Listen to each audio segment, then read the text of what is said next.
4 महीने हो गए, 4 महीने हो गए मुझे चाहते हैं, सरकार मुझे नहीं दे रही है, तो अपना मेडल लेकर के गंगा में बहाने जा रहे हैं। मुझ पर आरोप लगाने वालों,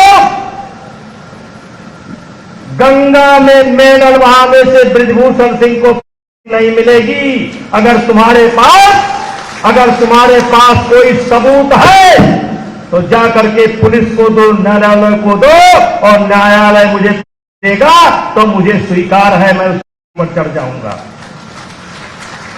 ये इमोशनल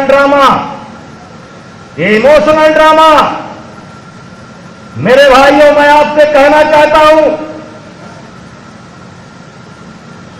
मैंने आला में एक लाइन पढ़ा था, एक लाइन, पूरी आला नहीं जानता हूं, लेकिन एक लाइन कभी कभी याद करता हूं। यक्कई उदल के जियारा पर चमकई 3 लाख तलवार।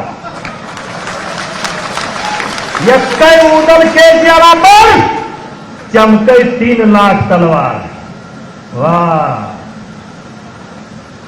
लेकिन जब एक बार घूमता हूं तो सारी तलवार म्यान में बंद हो जाती है। और मेरा मानना है भाइयों, जब भगवान राम को वनवास हुआ, भरत बहुत विकल हुए, बहुत अधीर हुए कि मेरे कारण भैया को वनवास हो गया। तो गुरु वशिष्ठ समझाते हैं, सुनहु भरत भाभी प्रबल, सुनहु भरत भाभी प्रबल, बिलख कहो मुनिनाथ, हा नीलाभ जीवन मरण, जस अपजस विघात। मेरा मानना है मेरे भाइयों, ये आरोप मेरे ऊपर बनता नहीं है, मेरे ऊपर शोभा नहीं देता है, लेकिन ये आरोप मेरे ऊपर इसलिए लगा है कि भगवान मुझको माध्यम बना करके कोई बड़ा काम लेना चाहते हैं। ये आरोप मेरे ऊपर इसलिए लगा है,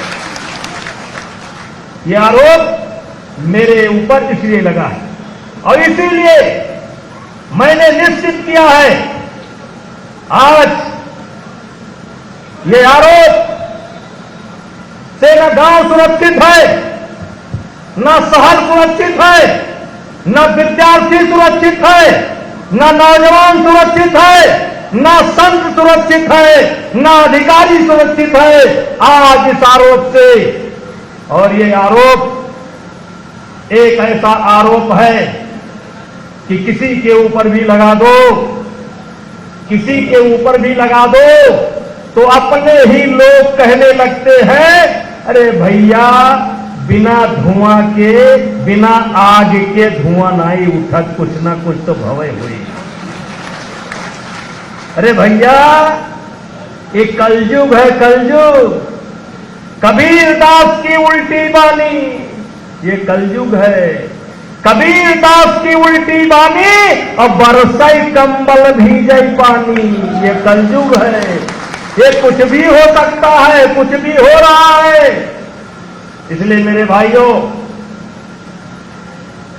मैं पलट करके लड़ गया।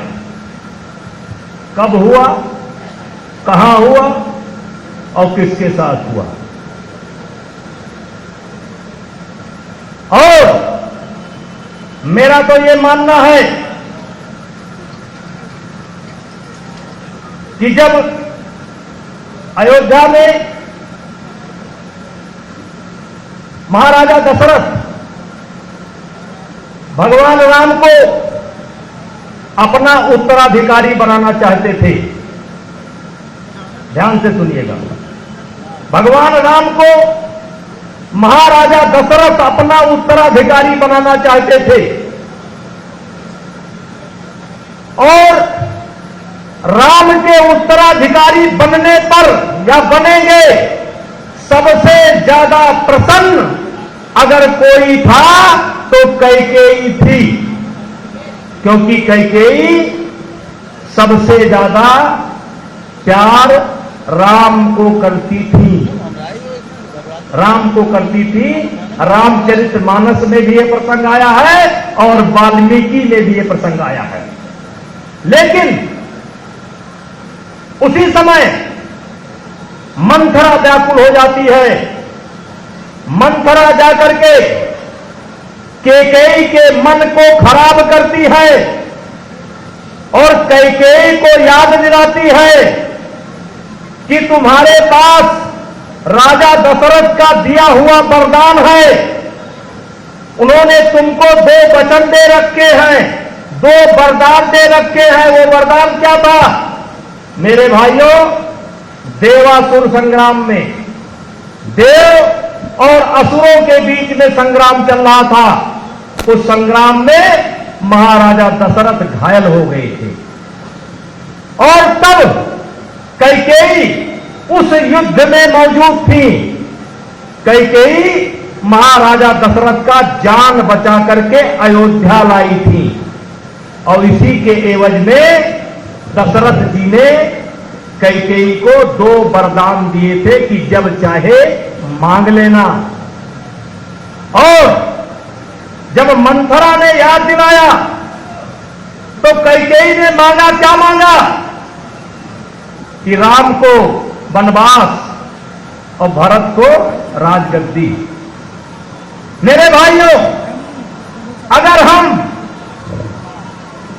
संपूर्ण रूप से विचार नहीं करेंगे तो हमको कैकेयी के ऊपर बहुत गुस्सा आएगा, हमको मंथरा के ऊपर बड़ा गुस्सा आएगा। लेकिन मेरे भाइयों, मैं पूछना चाहता हूं, बताना चाहता हूं, यदि कैकेयी ने राम का वनवास न मांगा होता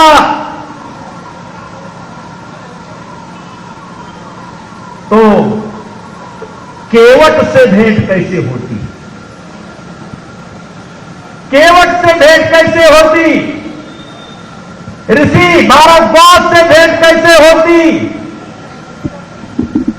वनवासी, याजवासी, जंगल में रहने वाले, उनसे भेंट कैसे होती? सबरी से भेंट कैसे होती? सूर्पनखा का नाक कान कैसे कटता? खरदूषण का अंत कैसे होता? हनुमान जी से भेंट कैसे होती? सुग्रीव से भेंट कैसे होती?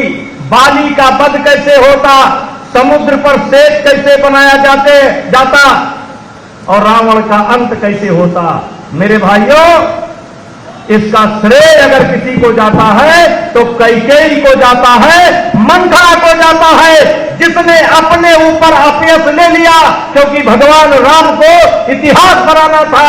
यदि राम अयोध्या के राजा होकर के रह जाते तो राम का कोई इतिहास नहीं होता। और इसीलिए कभी कभी मैं एक कविता पढ़ता हूं और कविता पढ़ता नहीं हूं, इस कविता पर जिया हूं। सच है विपत्ति जब आती है, कायर को ही दहलाती है। सूरमा नहीं विचलित होते, पल एक नहीं धीरज होते। संकट का चरण न कहते हैं, जो आ पड़ता सब सहते हैं।